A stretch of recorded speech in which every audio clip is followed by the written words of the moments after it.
Beasiswa 100% beserta dengan biaya hidupnya nanti di Kyoto University of Advanced Science. Beasiswa 100%? Ya, betul Pak. Itu artinya berarti semua biaya sekolah atau perkuliahan begitu dan juga biaya hidup begitu ya? Ya, biaya hidup semuanya di cover oleh universitas saya nanti.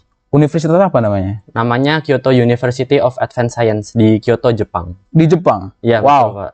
Luar biasa ya, prestasi yang luar biasa.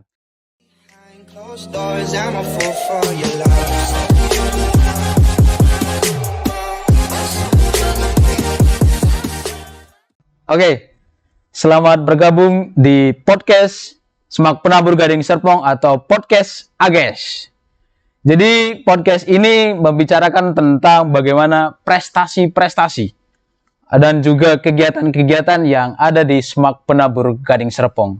Baik itu prestasi dari siswa-siswa atau dari juga guru-guru dan juga bagaimana kegiatan-kegiatan yang ada di Semak Penabur Gading Serpong. Pada intinya podcast ini dibuat untuk mengenal lebih jauh tentang Semak Penabur Gading Serpong, gitu ya. Jadi untuk pertama kali ini tamu saya yaitu Arthur, begitu luar biasa, di mana sudah mendapatkan prestasi yang begitu luar biasa yang datang di podcast Semak Penabur Gading Serpong atau podcast AGS ini. Ya, Arthur sudah datang di sini. Oke, pertama-tama boleh dong perkenalan diri dulu. Oh boleh.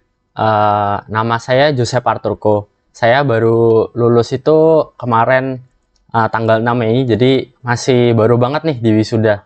Dan hari ini saya datang diundang Pak Tevi dalam podcast ini.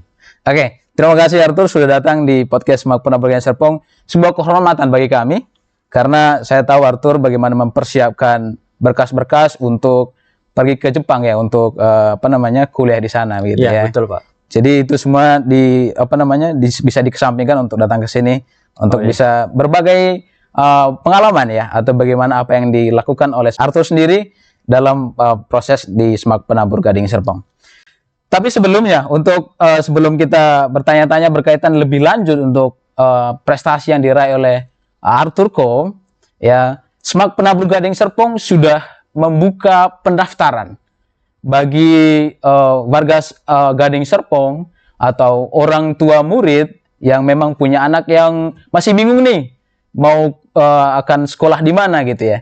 Jadi Semak Penabur Gading Serpong sudah membuka pendaftaran untuk murid baru di tahun ajaran 2024 sampai 2025.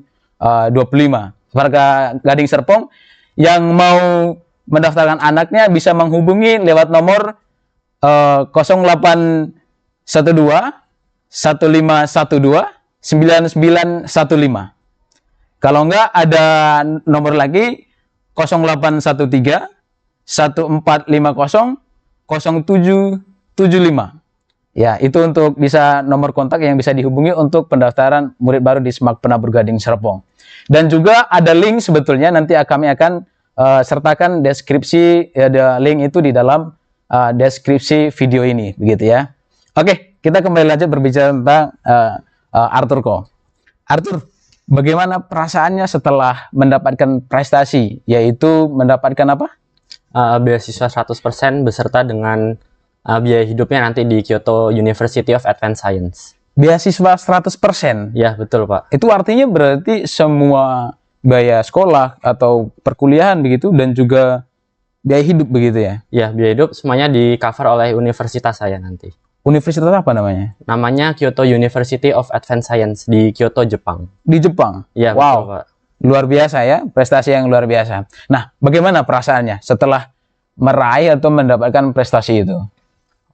Tentunya dengan mendapatkan beasiswa 100% tadi, beserta dengan biaya hidupnya itu saya senang sekali.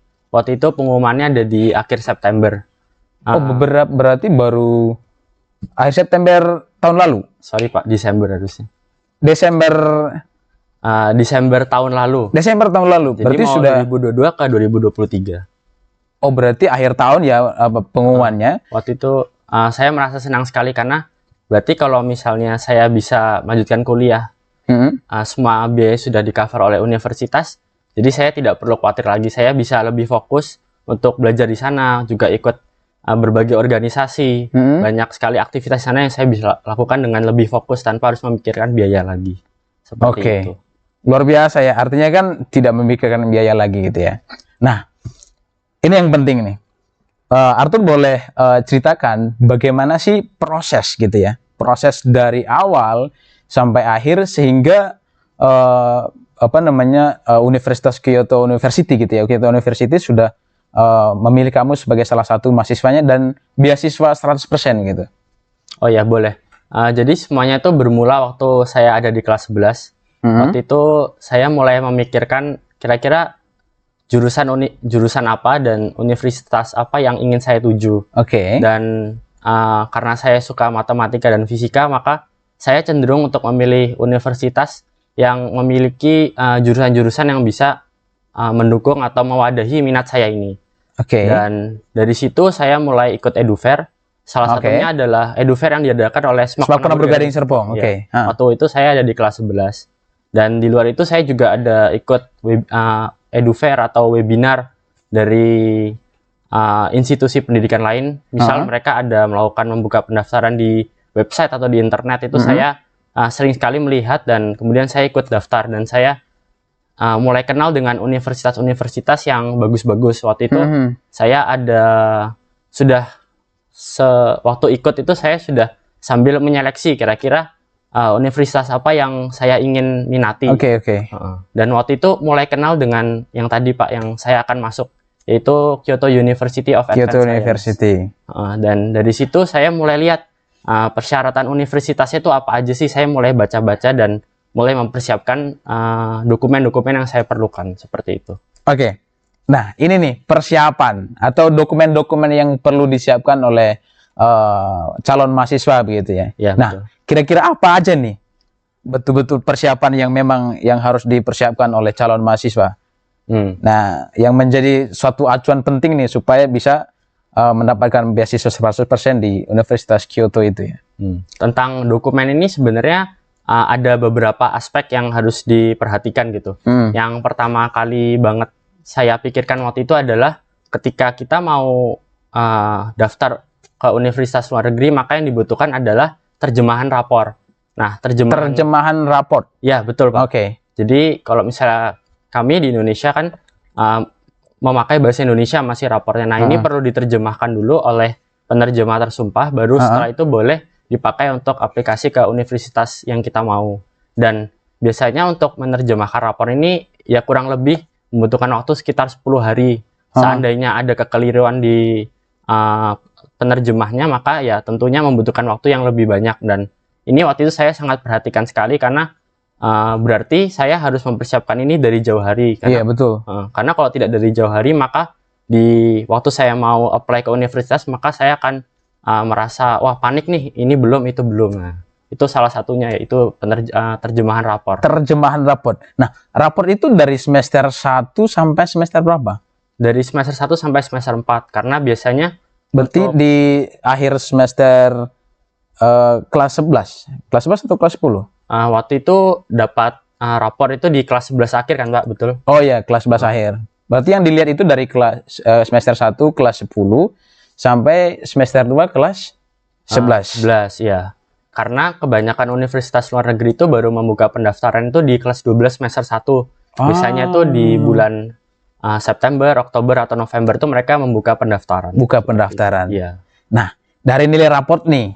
Nah, kan ini kan betul-betul dilihat kan. Nah, kira-kira mata pelajaran apa saja yang memang menjadi acuan penting sehingga bisa lolos ke beasiswa Universitas Kyoto ini? Kalau dari universitas sendiri pasti melihat secara keseluruhan atau misalnya dibilang sebagai rata-rata. Semua mata pelajaran? Kalau untuk universitas saya kebenaran kan menekankan di matematika, fisika, dan bahasa Inggris.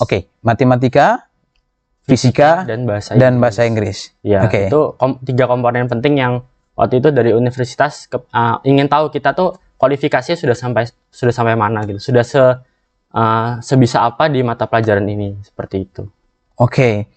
Berarti betul-betul mempersiapkan 3 mata pelajaran ini yang harus bagus begitu ya? Atau pelajaran lain juga penting? pelajaran lain juga penting, nggak boleh dikesampingkan karena kan itu nanti pada akhirnya akan membentuk kesatuan kan. Jadi nggak bisa kayak cuma matematika, fisika, dan bahasa Inggris yang bagus, tapi yang lainnya juga harus bisa mendukung yang 3 pelajaran ini. Oke, baik. Mungkin lebih mata pelajaran kimia begitu kali ya? Atau enggak juga ya? Mungkin karena saya mengambil IPA, jadi mungkin Mata pelajaran IPA Iya, gitu ya? mata pelajaran Mata IPA, pelajaran betul. IPA yang serumpun dengan itu ya? betul. Oke, baik. Nah, ini kan perlu persiapan. Standar nilainya ada nggak berkaitan dengan untuk lolos itu? Dari fisika tadi, matematika, sama bahasa Inggris. Standar nilainya ada nggak minimalnya atau bagaimana? Oh, ada. Jadi mungkin saya mulai dengan yang matematika, fisika Oke, dulu, matematika, fisika dulu. IPA dulu ya, Pak. Jadi waktu itu saya selain menggunakan nilai rapor untuk apply beasiswa itu, saya juga mempersiapkan yang namanya A-level, Cambridge A-level. Cambridge A-level. Ya, betul. Oke. Saya ambil 3 pelajaran waktu itu. Ada mathematics, further mathematics, sama physics. Nah, ini Oke. Ada 3 mata pelajaran itu yang diambil dalam Cambridge itu. iya betul. Dan wajib A-level. Sebenarnya bisa memakai kualifikasi lain, tergantung universitasnya. Jadi Tergantung universitasnya ya. universitas itu kebanyakannya ada nggak mesti A-level, bisa jadi SAT, atau misalnya kalau misalnya Jepang tuh bisa pakai yang namanya EJU. Jadi EJU tuh tes dari pemerintah Jepangnya sendiri gitu. Jadi ada banyak pilihan, nggak mesti A-level, nggak mesti SAT, bisa berbagai macam. Tergantung nanti kualifikasi di universitasnya itu minta apa aja gitu. Berarti setiap kampus itu beda-beda. Beda-beda ya. Jadi harus rajin-rajin mengecek di websitenya mereka ya. Mereka. Apa saja yang menjadi concernnya gitu. Betul. Ya. Nah, tadi Arthur bilang kan ada 3 mata pelajaran Cambridge gitu ya. Ya, betul, matematika. Pak. Bedanya apa? Matematika yang satu lagi tadi. Yang 2 matematika itu. Oh, further mathematics, betul. Iya, sama matematika ya. Further mathematics sama matematika. Further mathematics tentunya ini lebih advance. Jadi memang kebanyakan itu sudah mulai masuk materi perkuliahan seperti itu. Oke, satu lagi matematika ini masih lebih ke dasarnya. Jadi setelah mathematics ini beres, kemudian saya lanjut ambil yang further mathematics seperti itu. Dan karena menggunakan A-level yang further mathematics ini sangat kuat gitu untuk dibuat apply ke universitas. Apalagi kalau misalnya di A-level kan ada kriteria nilainya. Kalau misalnya mendapatkan nilai yang tertinggi A-star, pasti akan lebih kuat lagi untuk masuk ke universitas seperti itu. Berarti kalau dapat A-star itu berarti sudah dijadikan sebagai apa ya, nilai tertinggi lah ya, yang betul, menjadi pertimbangan penting juga bagi universitasnya. Dan Arthur sendiri mendapatkan nilai berapa? Atau meraih nilai apa di 3 Cambridge tadi? Di ketiga mata pelajaran tersebut saya masing-masing dapat A-star. Wih, keren, luar biasa. Apa tadi yang mathematics, further mathematics, ya further mathematics, sama physics. Physics juga dapat A-star. Akhirnya itu dijadikan modal dan apply ke sana. Iya, betul, Pak. Akhirnya lolos gitu ya. Akhirnya lolos ya. Itu juga ya berkat bantuan guru-guru lah. Bukan usaha saya sendiri pasti. Tapi guru-guru gitu ya. Ya, guru-guru juga sangat mendukung dalam proses yang saya ada aktif banyak bertanya gitu tentang soal-soal yang saya nggak bisa dan dijelaskan dengan baik. Nah, ini menarik nih. Berkat guru-guru. Iya, betul. Nah, boleh diceritain dong Arthur bagaimana upaya atau apa yang dilakukan oleh guru-guru di SMAK Penabur Gading Serpong sehingga Arthur itu bisa meraih A-star di Cambridge gitu. Tentunya Cambridge ini adalah sebuah ujian yang butuh banyak persiapan. Baik persiapan dari sekolah, kita ada di sekolah, sampai mungkin ada persiapan sendiri di rumah gitu. Jadi mengerjakan soal-soal secara mandiri. Kalau misalnya di sekolah, pastinya guru-guru bantu untuk melihat kira-kira saya sudah sampai mana. Dan guru-guru tuh banyak melakukan simulasi. Jadi saya tahu kemampuan saya sudah sampai mana. Seperti itu, Pak Tevi. Berarti boleh dikatakan bahwa guru-guru di SMAK Penabur Gading Serpong memiliki kemampuan yang luar biasa untuk bisa meraih itu gitu. Luar biasa karena saya juga mengambil A-level ini nggak langsung bisa. Jadi pastinya di A-level tuh ada berbagai macam topik dan masing-masing topik tuh dijelaskan oleh guru-guru ini. Dijelaskan baik-baik dan betul-betul didampingi gitu ya. Dan akhirnya mendapatkan A-star gitu ya. Dapat A-star ya. Kira-kira selain A-star nih, apa saja yang memang menjadi acuan penting juga sehingga bisa meraih prestasi itu gitu ya? Ini salah satunya yang tadi Pak, yang kemampuan bahasa Inggris. Kemampuan bahasa Inggris. Boleh dijelasin itu gimana tuh? Jadi untuk kemampuan bahasa Inggris ini untuk setiap universitas pastinya ya balik-balik harus dicek di laman website Mereka punya gitu. ya. Ya. Oke. Tapi pada umumnya tuh mintanya IELTS, TOEFL atau ujian kemampuan bahasa Inggris lainnya gitu. Oke. Untuk Kyoto University sendiri ada maksimal apa minimal nilainya nggak? Oh, tentu ada. Jadi untuk ujian ini kita harus minimal nilainya berapa baru bisa nanti diterima oleh universitasnya. Universitas itu. Untuk Kyoto berapa? Waktu itu saya kan mengambil IELTS ya Pak. Itu minimalnya 5,5 dari Kyoto 5,5. University of Advanced Science ya. Dan Oke. waktu itu saya bisa dapat 7,5. Jadi di IELTS ini saya tahu saya harus mempersiapkan dengan baik. Waktu itu saya mulai belajar IELTS itu dari YouTube, dari internet, dan juga dibantu sama guru di sekolah tentunya. Oke. Dan saya mempersiapkan diri setelah dan waktu kelas 12 saya merasa saya udah oke, ini sepertinya waktunya saya untuk mengambil tes. Dan ketika saya sudah memutuskan untuk mengambil tesnya, nggak lama kemudian kira-kira seminggu gitu hasilnya keluar dan Lolos ya dari dan standar lolos, gitu bisa ya. dari standarnya. Oke, luar biasa. Nah, dari proses tadi tentunya kan memiliki kesulitan atau bagaimana? Kira-kira apa sih tantangan yang paling berat ya dalam proses yang Arthur itu dalam proses gitu ya? Tantangan apa saja yang memang yang ada gitu ya?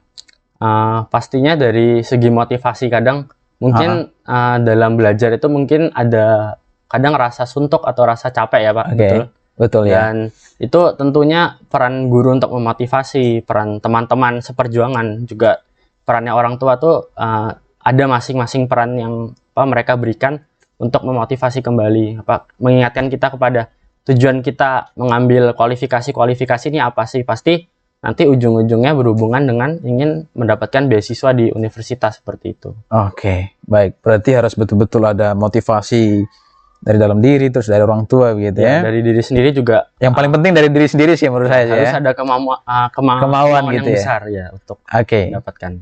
Nah, tantangan sudah. Nah, untuk Arthur kan di Semak Penabur Gading Serpong ini anak brilian kelas kan. Betul Pak. Artinya kan di sana juga begitu banyak pelajaran dan juga materi yang itu luar biasa gitu ya. Yeah. Apalagi kan ambil Cambridge Study, lalu kegiatan-kegiatan di luar gitu ya. Nah, bagaimana cara untuk membagi waktu Arthur untuk menjalankan proses ini gitu ya? Pastinya saya waktu pelajaran tuh saya benar-benar fokus seperti itu. Jadi saya cukup rajin lah mencatat gitu. Jadi ketika guru menyampaikan sesuatu, saya mencoba untuk mencatat poin-poin pentingnya. Meskipun ya terkadang memang sulit karena kan materi yang ada di kami ini cukup cepat gitu ya. Iya. Jadi mencatatnya pun juga harus memang bisa mengolah yang penting-pentingnya saja supaya ntar yang lainnya nggak terlewat seperti itu. Jadi kalau saya sendiri lebih ke waktu pelajaran itu benar-benar mendengarkan dengan baik. Berarti penjelasan guru poin-poin itu yang penting. Penjelasan guru itu dicatat gitu ya. Iya, dan kalau berdasarkan pengalaman saya, kalau misalnya waktu pelajaran itu sudah istilahnya sudah mengerti, nanti setelah pelajaran itu akan lebih mudah untuk review seperti itu. Oke. Jadi memang benar-benar fokus waktu pelajaran seperti itu. Oke, baik. Terima kasih. Nah, setahu saya Arthur juga ikut kegiatan di luar sekolah. Betul Pak. Yang disebut apa ya kegiatan Dove ya? Dove betul nah, ya. itu Dove itu apa? Dove ini sebenarnya juga difasilitasi oleh sekolah Pak Tevi ya kan? Oke, difasilitasi sekolah, terus? Dan untuk setiap levelnya itu ada tantangannya masing-masing gitu. Jadi untuk Dove ini saya mulai dari level bronze dulu, silver, kemudian baru level yang gold. Dan di Dove ini ada 3 kegiatan yang diikuti gitu. Misalkan dari segi physical recreation, kayak misalnya kita melakukan apa gitu untuk membugarkan diri, misalnya seperti ikut badminton atau mungkin ikut kegiatan sport lainnya kayak basket atau misalnya mungkin ada yang ikut klub panahan dan sebagainya macam dan lain-lain gitu. Waktu itu saya pribadi untuk physical recreation-nya ini saya ikut badminton Pak Tevi. Saya hobi memang. Setiap hari? Itu enggak juga ya? Kalau misalnya kualifikasi Dove itu yang penting dilakukan secara rutin setiap minggu. Oke.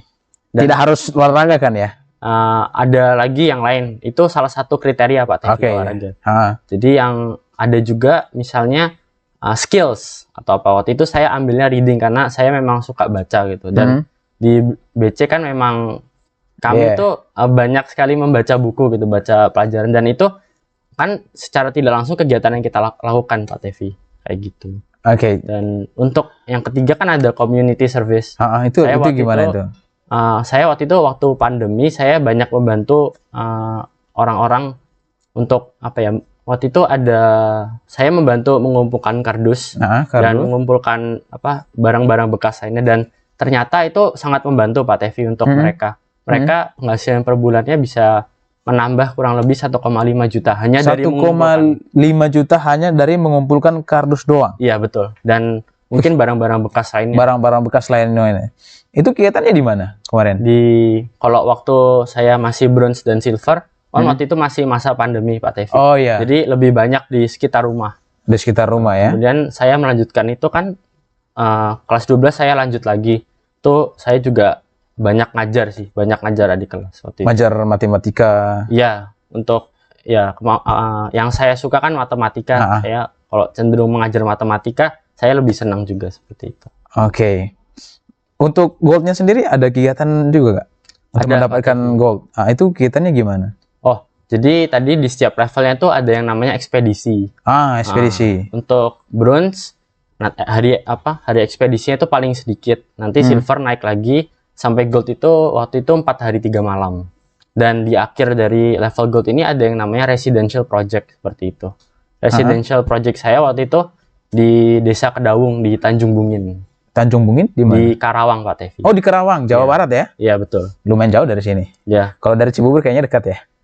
Enggak juga Pak Tevi. Waktu itu kan saya pertama kali ke situ kan saya ada naik angkot itu sampai pindah angkot lagi, pindah angkot. Berkali-kali. Iya. Berapa kali angkot? Naik ojek seperti itu. Berapa kali naik angkot untuk ini ke sana? Waktu itu saya kurang lebih ada 3 kali saya naik turun buat situ. Karena kan angkot itu kan mainnya per wilayah Pak Tevi. Jadi sampai sini nanti mereka balik ke situ. Nah kita harus ikut angkot yang satunya. Oke. Baik. Semuanya selesai. Akhirnya disematkan gold ya? Iya. Dan baru-baru kemarin Iya baru kemarin. Dilantik ya. Ada lagi nggak persyaratannya? Persyaratan di Universitas Kyoto ini untuk bisa masuk ke situ gitu ya? Selain yang tadi yang sudah dijelaskan sama Arthur gitu ya? Jadi sebenarnya persyaratannya masih ada lagi gitu. Jadi salah satunya itu ada yang namanya personal statement. Gimana itu personal statement? Menjelaskan, merefleksikan diri kita tuh sebenarnya siapa sih gitu. Jadi personal statement ini waktu itu saya siapkan di kelas 12. Ini berisi tentang kegiatan apa saja sih yang sudah saya lakukan selama ini gitu. Misal ada pernah ikut lomba apa, atau mungkin saya terlibat di organisasi apa, atau mungkin saya pernah mengikuti kegiatan leadership atau kegiatan community service atau tadi proyek sosial apa, itu semuanya saya tuangkan dalam personal statement itu. Karena balik-balik lagi tadi personal statement itu merefleksikan diri kita gitu. Jadi kita coba menceritakan kita tuh orangnya seperti apa kepada pihak universitas seperti itu. Oke. Habis itu?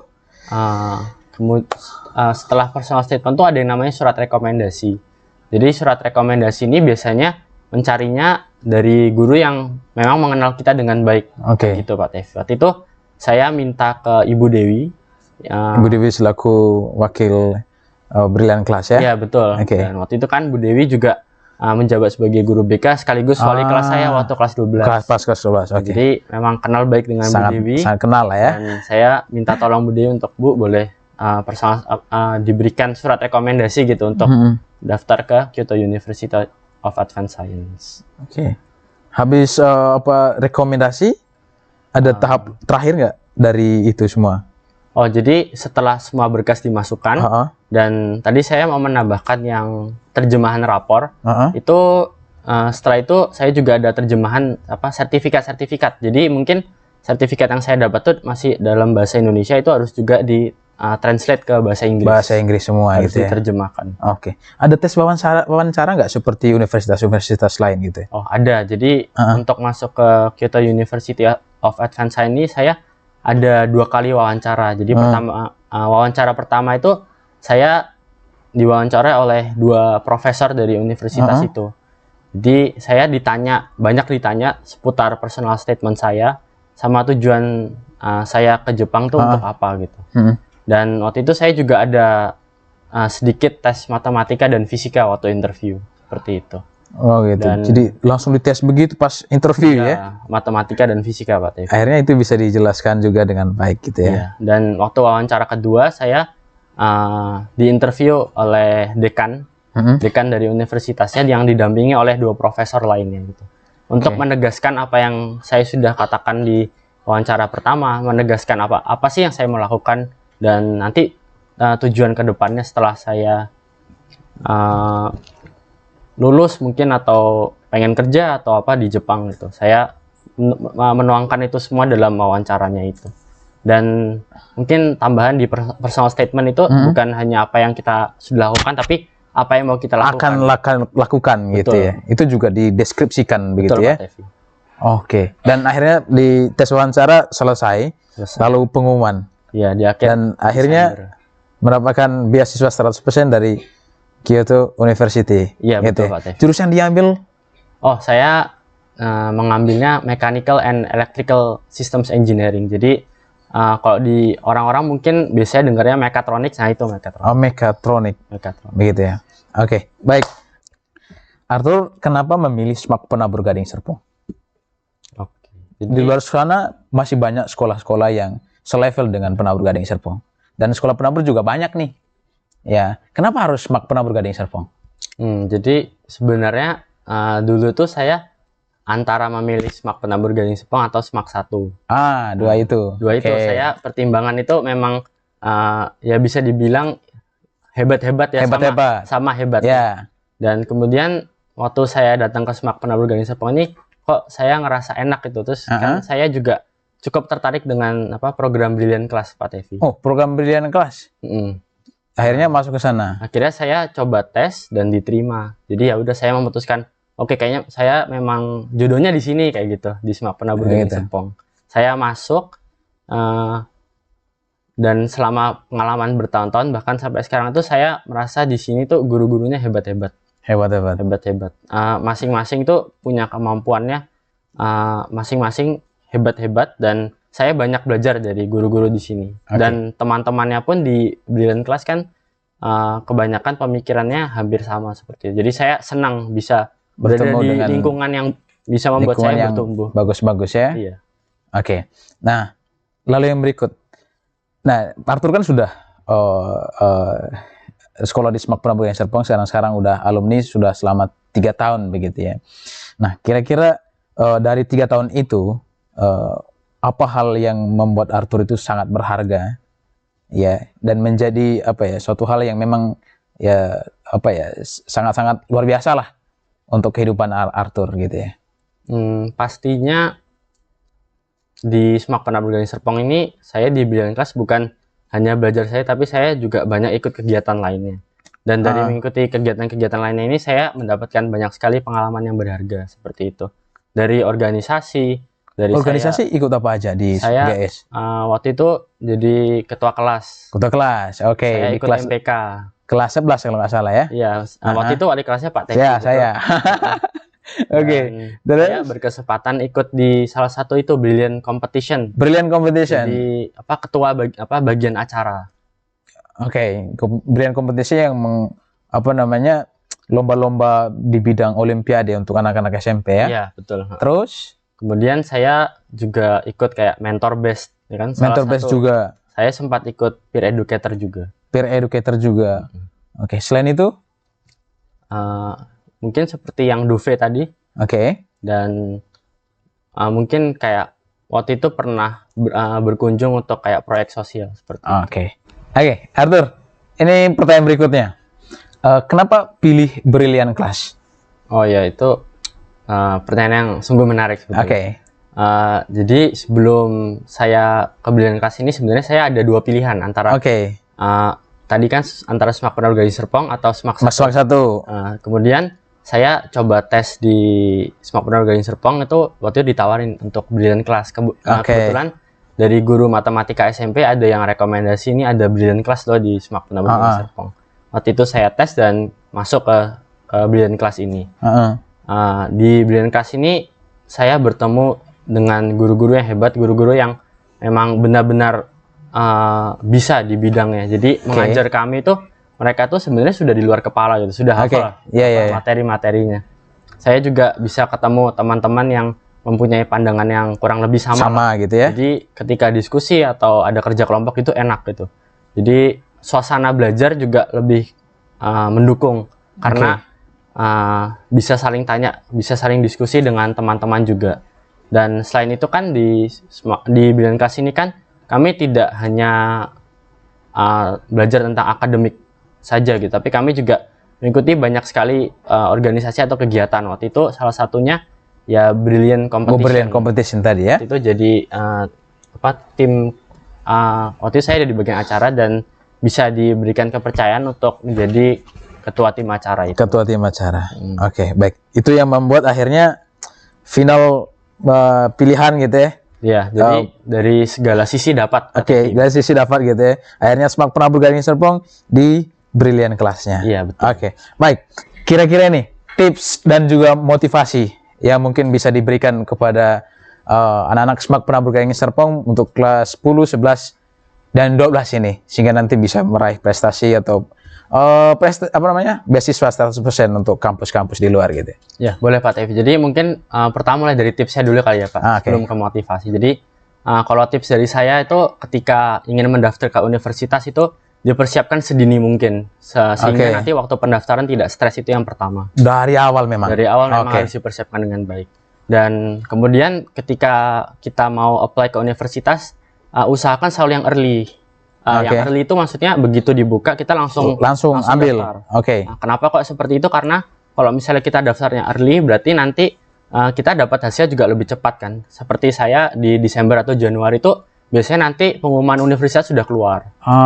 Kalau di awal tahun ya? Ya, tentunya kalau misalnya sudah di bulan-bulan tersebut sudah dapat sekolah, tentunya enak kitanya kan. Ya, jadi udah tenang gitu ya. Merasa tenang gitu.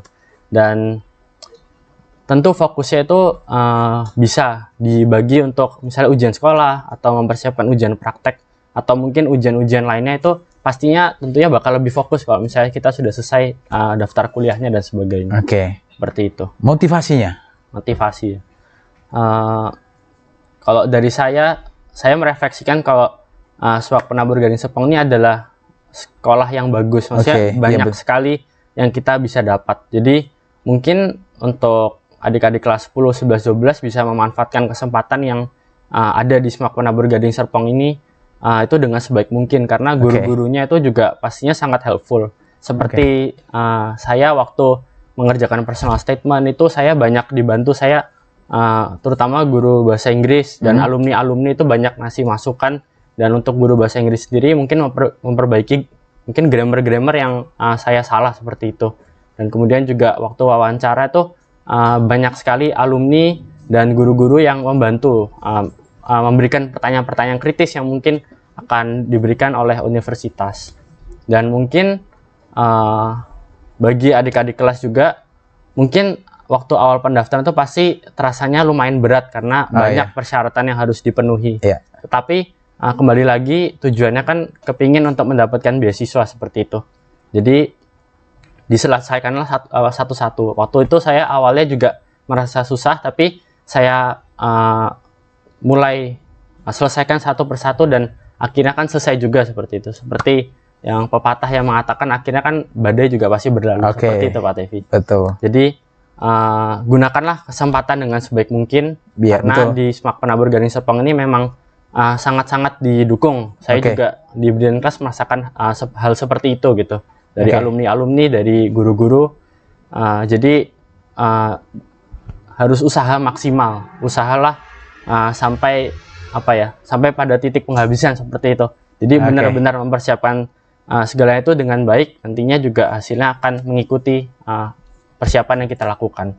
Dan kemudian jangan takut dengan yang namanya kegagalan, itu suatu hal yang pasti. Pasti nanti ketika daftar universitas mungkin ada yang tidak diterima, tapi kan belum tentu di universitas yang lain tidak keterima juga. Betul sekali. Jadi harus mempersiapkan diri secara matang dengan baik dan dari awal. Dari awal, betul. Baik. Arthur, terima kasih banyak. Ya, terima kasih Ya, Pak Tevi sudah tadi diundang. banyak sekali pertanyaan-pertanyaan yang kami sampaikan ya berkaitan dengan bagaimana proses dan juga pengalaman di Semak Penabur Gading Serpong. Jadi sudah dijelaskan sangat detail oleh Arthur. Jadi saya mengucapkan terima kasih banyak Ya Pak Tevi. ya atas Sama-sama. penjelasannya dan juga tentunya waktunya juga. Terima kasih banyak. Semoga Arthur nanti bisa kuliah di sana dengan baik dan bisa selesai tepat waktu dan juga kesehatan juga di sana juga terjaga dengan baik. Dan satu saran dari saya yaitu mengabdi untuk negara Kesatuan Republik Indonesia gitu Itu ya. sudah pasti Pak. Oke, good. Boleh kuliah di luar, mengambil ilmu di sana, tetapi kembali lagi untuk Indonesia. Betul. Mengabdi untuk negara Republik Indonesia. Siap. Kita sama-sama untuk memajukan negara ini menjadi negara maju. Oke, Arthur, terima kasih. Luar biasa. Oke. Makasih Pak Tevi. Ya, sama-sama. Ya, itu tadi podcast dengan Arthur berkaitan dengan bagaimana dia proses untuk mendapatkan beasiswa di Kyoto Universitas. Sekali lagi kami menegaskan bahwa Semak Penabur Gading Serpong sudah membuka pendaftaran baru ya untuk mahasiswa baru ke depannya di tahun ajaran 2024 dan 2025. Siapa tahu nanti Anda juga yang nonton video ini atau anak dari Bapak Ibu semua bisa sama seperti Arthur, yaitu menjadi anak prestasi dan mendapatkan beasiswa 100% di universitas yang dituju. Sekian, terima kasih. Jangan lupa like, komen, dan subscribe.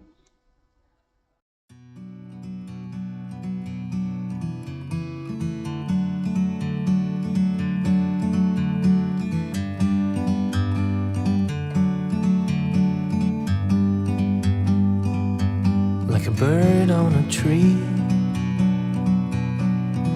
I'm just sitting here. I got time, it's clear to see. From up here, the world seems small. We can sit together. It's so beautiful, you and me. We meant to be